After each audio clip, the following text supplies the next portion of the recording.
Olá pessoal, tudo bem? Bem-vindos a mais uma aula da nossa disciplina de Sistemas Operacionais do curso Técnico de Informática do Instituto Federal do Sul de Minas, Campos Inconfidentes. Nessa semana, nós daremos seguimento às discussões acerca das características dos sistemas operacionais. Especificamente, falaremos sobre arquiteturas do sistema operacional. Antes de falarmos especificamente sobre as arquiteturas, é importante que a gente veja alguns conceitos preliminares. Nós vimos nas aulas anteriores que os processadores, controlados pelos sistemas operacionais, executam instruções enviadas pelos programas que estão sendo executados. Na verdade, o sistema operacional é quem faz a leitura das instruções desses programas e as encaminha para que o processador possa então executá-las. É importante dizer que nem todas as instruções têm comportamentos idênticos. Algumas podem ser, digamos, inofensivas, ou seja, elas podem ser realizadas, elas podem ser executadas sem que não haja nenhuma preocupação com possíveis danos ao funcionamento do sistema. Entretanto, algumas outras operações devem ser realizadas com algum critério, pois elas podem ocasionar alguma inconsistência e até mesmo inoperabilidade do sistema operacional. Por exemplo, imagine que uma determinada instrução necessite escrever alguma coisa na memória do computador e, por um acaso, essa região da memória esteja sendo utilizada pelo próprio sistema operacional. Deixar que a aplicação realize esta operação sem uma supervisão, no mínimo, é um tanto quanto temeroso, porque a escrita de qualquer informação numa região cujo o sistema operacional faz uso pode fazer com que informações importantes do sistema sejam perdidas e, consequentemente, este deixe de funcionar. Desta forma, o conjunto de instruções executadas pelo processador foram divididas em dois grupos: as chamadas instruções privilegiadas e as instruções não privilegiadas. As instruções privilegiadas são aquelas que oferecem algum tipo de risco para o funcionamento do sistema e, portanto, elas devem ser executadas ou pelo sistema operacional ou sob a supervisão deste. As instruções não privilegiadas são aquelas que, ao contrário das primeiras, não oferecem qualquer tipo de problema para o sistema operacional. Para que o sistema operacional controle a execução das instruções privilegiadas, foi definido mecanismos de modos de acesso. Esse mecanismo define basicamente dois modos de acesso: o modo usuário e o modo kernel, ou modo protegido. No modo usuário, apenas as instruções não privilegiadas podem ser executadas, enquanto no modo kernel, quaisquer instruções poderiam ser executadas. O sistema operacional continuamente alterna o seu modo de operação entre o modo usuário e o modo kernel. E o chaveamento desses modos ele pode se dar da seguinte forma: quando uma interrupção é gerada, o sistema, originalmente executando em modo usuário, passa para o modo protegido, pois, em geral, na ocorrência deste evento, recursos de hardware provavelmente serão acessados, e é importante que isso seja feito de modo seguro. Uma instrução comum de um programa aplicativo, ela pode ser executada no modo usuário e, portanto, caso o sistema esteja no modo protegido, ele é alternado para o modo usuário. Para se fazer a alteração de modos, assim como acontece no processo de interrupção, o sistema operacional precisa garantir ao programa do usuário que a execução seja continuada a partir do ponto em que ela foi interrompida. Ou seja, para o usuário, a alternância de modo de acesso deve ser transparente e deve causar o mínimo impacto possível. Assim, quando há a necessidade de se alternar o modo de acesso, como no caso de uma interrupção, o que acontece é o que é ilustrado nessa figura.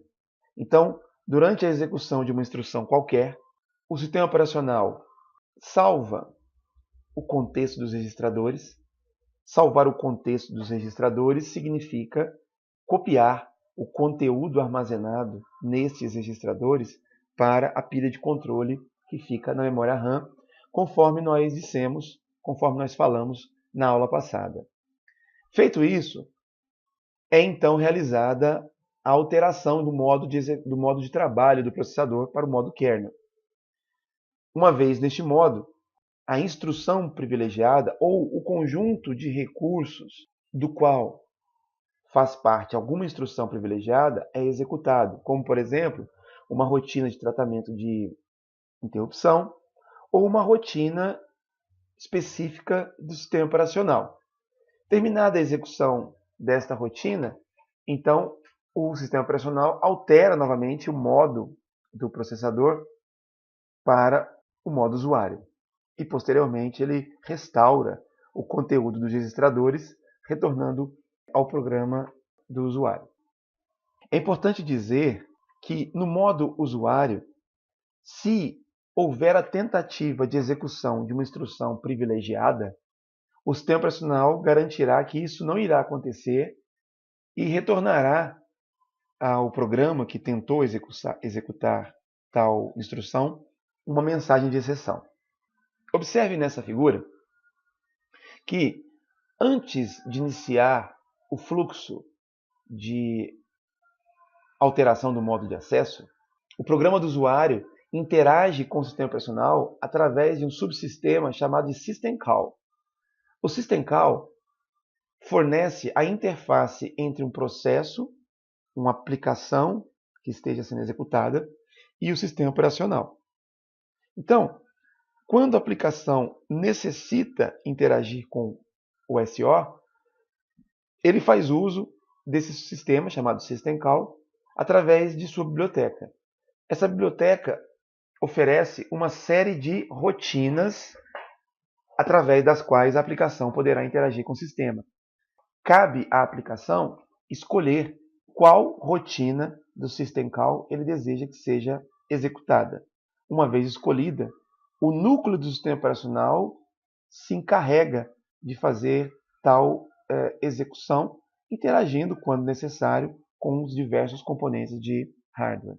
As diversas chamadas oferecidas pela System Call podem ser agrupadas basicamente em 5 categorias principais de acesso de controle, que são elas: controle de processo, manipulação de arquivos, manipulação de dispositivos, manutenção de informações e comunicações. O controle de processo se encarrega, dentre outras tarefas, da determinação de qual processo usará o processador em um determinado instante. A manipulação de arquivos diz respeito à maneira na qual os arquivos armazenados numa mídia qualquer, como por exemplo o HD, deverão ser escritos ou poderão ser lidos. A manipulação de dispositivos diz respeito ao uso de outros recursos de hardware presentes no sistema, como por exemplo impressoras, monitores de vídeo, entre outros. A manutenção de informações diz respeito à garantia de que estas serão preservadas durante todo o processo. E as comunicações visam prover mecanismos através dos quais os diversos processos que estejam em execução, gerenciados pelo sistema operacional, possam trocar informações entre si. Essa figura mostra como a aplicação pode interagir com um dispositivo de entrada e saída através do sistema operacional. A aplicação, através de comandos de entrada e saída, acionam as System Calls de entrada e saída. Estas, por sua vez, destacam rotinas de entrada e saída para cuidar das diversas solicitações que, porventura, tenham sido feitas pela aplicação. Cada uma dessas rotinas de entrada e saída aciona o device driver específico para o dispositivo de entrada e saída requisitado. Device driver são pequenos programas criados, em geral, pelos fabricantes de hardware para fazer o controle preciso e minucioso dos mesmos. Por exemplo, quando a gente solicita uma impressão através de um editor de texto, por exemplo, é importante ter em mente que nem nós e nem o nosso editor de texto precisa se preocupar com a forma na qual os comandos chegarão para a impressora. Porém, em algum nível, alguém precisa cuidar desse tipo de detalhe.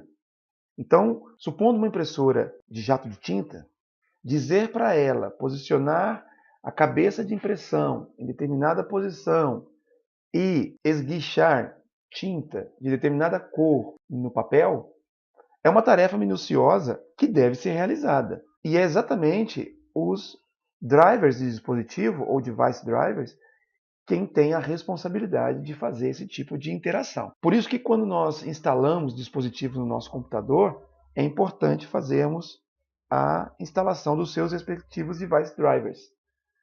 Em alguns casos, ou em muitos casos, o próprio sistema operacional oferece drivers de dispositivos para os equipamentos mais comuns.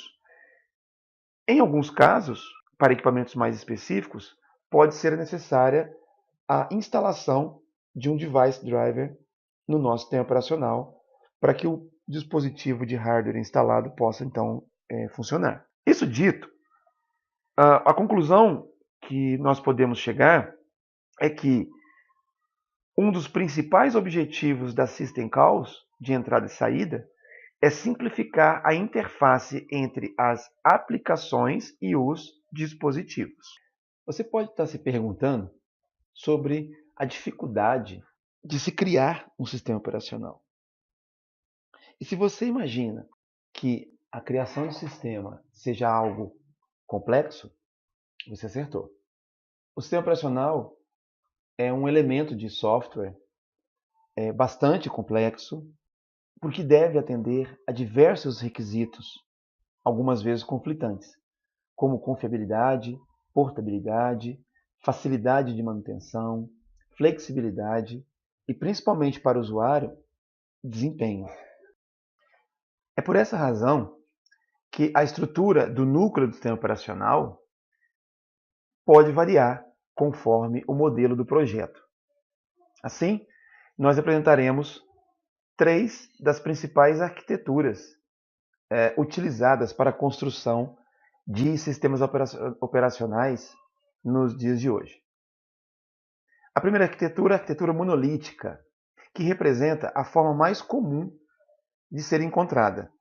É aquela que estrutura o sistema operacional como um conjunto de rotinas que podem interagir livremente umas com as outras.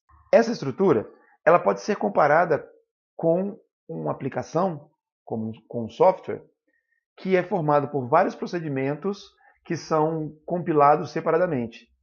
E, posteriormente, eles são unidos, formando um grande e único programa executável.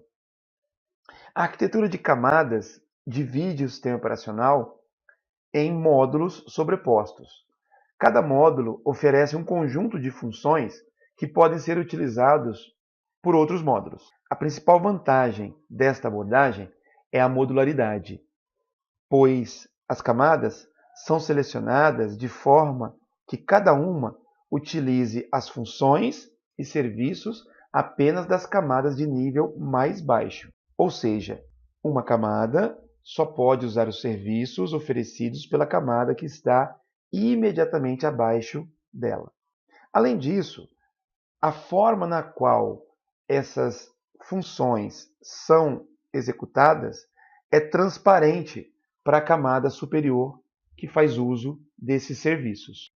A principal dificuldade desse tipo de arquitetura está na definição da quantidade de camadas que serão necessárias ao modelo. Cada camada somente pode usar as camadas que estão no nível inferior. E para que isso funcione adequadamente, é necessário um planejamento cuidadoso. Além disso, a implementação em camadas tende a criar sistemas menos eficientes, pois para se realizar uma ação pode ser necessário a intervenção de várias camadas durante o processo. À medida que os sistemas operacionais foram se desenvolvendo, o núcleo, chamado de kernel, tornou-se grande e difícil de gerenciar. Dessa forma, foi desenvolvida uma abordagem chamada de arquitetura microkernel. Nessa arquitetura, o objetivo é manter o kernel o menor possível, colocando as demais tarefas dos sistemas operacionais em módulos chamados de servidores. Dessa forma, os microkernels têm como principal função a gerência mínima de processos e memória, além de recursos de comunicação. Recursos esses que permitem que um programa cliente se comunique com vários serviços que estão em execução no espaço do usuário. Se o programa cliente deseja acessar, por exemplo, um arquivo, ele deverá interagir com o servidor de arquivo. Porém, programa cliente e serviço nunca vão interagir diretamente.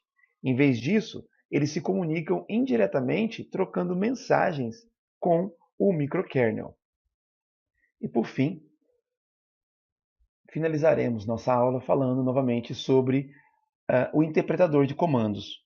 Na aula passada, nós falamos da linguagem de comandos, linguagem essa que é utilizada por esses utilitários, que são considerados os mais importantes para um sistema operacional.